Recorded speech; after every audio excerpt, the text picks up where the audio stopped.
Okey, 28 Februari 2026. Tarikh ni, dunia dikejutkan dengan satu berita besar, serangan ketenteraan besar-besaran ke atas Iran. Apa yang bermula sebagai satu serangan yang disasarkan, dalam masa beberapa jam je, terus merebak jadi krisis satu rantau. Jadi, dalam kupasan kali ini, kita akan tengok betul-betul apa yang dah jadi, satu persatu, berdasarkan semua laporan yang kita ada. Dan inilah dia. Semuanya bermula dengan pengumuman yang memang dramatik ni. Presiden Amerika Syarikat, Donald Trump, secara rasminya bagi tahu satu dunia yang operasi ketenteraan besar dah pun bermula. Bayangkan, kenyataan ni bukan setakat sahkan laporan-laporan awal tentang letupan yang orang dengar, tapi ia terus tukarkan semua spekulasi tu menjadi satu realiti yang terus terang cukup menakutkan. Jadi, apa sebenarnya yang terjadi pagi tu? Sumber-sumber mengesahkan yang ini bukan kerja satu negara je. Ia adalah satu operasi bersama gabungan tentera Amerika Syarikat dan Israel yang melancarkan gelombang serangan pertama. Dan bukan satu tempat je, tapi banyak lokasi di seluruh Iran diserang serentak. Okey, jom kita bedah siasat sikit apa yang berlaku. Kita mulakan dengan skala serangan awal ni dan sasaran-sasaran dia, sebab serangan ni memang betul-betul mengejutkan satu rantau tu. Skala serangan ni, memang meluas betul. Media tempatan kat sana melaporkan letupan bukan setakat kat ibu negara Tehran, tapi juga kat banyak bandar-bandar besar lain di seluruh negara. Ini dah tunjukkan yang serangan ni bukan calang-calang atau terpencil, tak.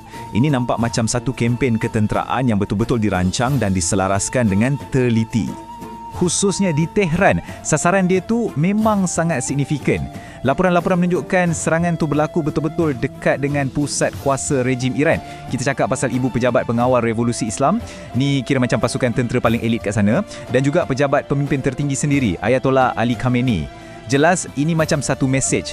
Serangan ni nampaknya memang nak lumpuhkan kepimpinan Iran dari mula lagi.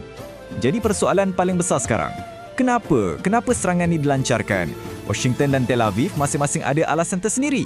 Jom kita tengok apa justifikasi yang diorang bagi pada dunia. Okey, kalau kita tengok kat sini, kita boleh nampak fokus yang agak berbeza kan. Amerika Syarikat di bawah Trump, dia lebih tekankan pasal ancaman ketenteraan yang perlu dihapuskan sekarang. Macam peluru berpandu, program nuklear, benda-benda macam tu. Israel pula, melalui Perdana Menterinya, dia bingkaikan serangan ni sebagai satu tindakan untuk hapuskan apa yang dipanggil ancaman kewujudan. Pada masa yang sama, dia macam bagi harapan kepada rakyat Iran untuk tentukan masa depan sendiri. Jadi, ada dua naratif yang berbeza sikit kat sini. Dah kena serang, mestilah ada tindak balas kan? Macam kita boleh agak, Iran memang tak duduk diam. Dan tindak balas diorang bukan setakat pantas, tapi sangat-sangat agresif. Benda ni terus buat keadaan yang dah sedia tegang tu jadi lagi panas. Cuba bayangkan, dalam masa beberapa jam je, Iran terus lancarkan serangan balas besar-besaran. Pengawal revolusi sendiri sahkan yang diorang dah lepaskan gelombang pertama peluru berpandu balistik dan drone. Dan sasarannya terus ke Israel. Waktu inilah konflik ni berubah jadi pertembungan secara langsung antara dua musuh ketak ni. Garis masa ni betul-betul tunjuk betapa cepatnya keadaan jadi tak terkawal. Kita tengok pagi tu serangan AS Israel bermula. Masuk tengah hari, Iran dah balas balik. Sampai petang, siren kecemasan dah berbunyi satu Israel. Dan sebelum malam, letupan dah mula kedengaran kat pangkalan-pangkalan tentera AS di negara-negara teluk. Semua ni berlaku dalam masa tak sampai 24 jam. Sangat pantas.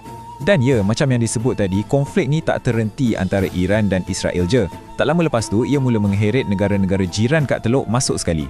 Lepas tu, laporan mula masuk, letupan sana, letupan sini, di beberapa negara teluk yang ada pangkalan tentera Amerika. Dan tak lama lepas tu, agensi berita Iran sendiri keluar dan sahkan. Ya, memang diorang yang serang. Diorang sengaja sasar pangkalan-pangkalan ni. Termasuklah tempat-tempat penting macam Ibu Pejabat Armada Kelima Tentera Laut AS di Bahrain dan pangkalan udara Al-Udaid di Qatar. Pangkalan AS paling besar kat rantau tu. Jadi sasarannya memang strategik. Dan yang menyedihkan, konflik ni dah mula makan korban di luar zon perang utama.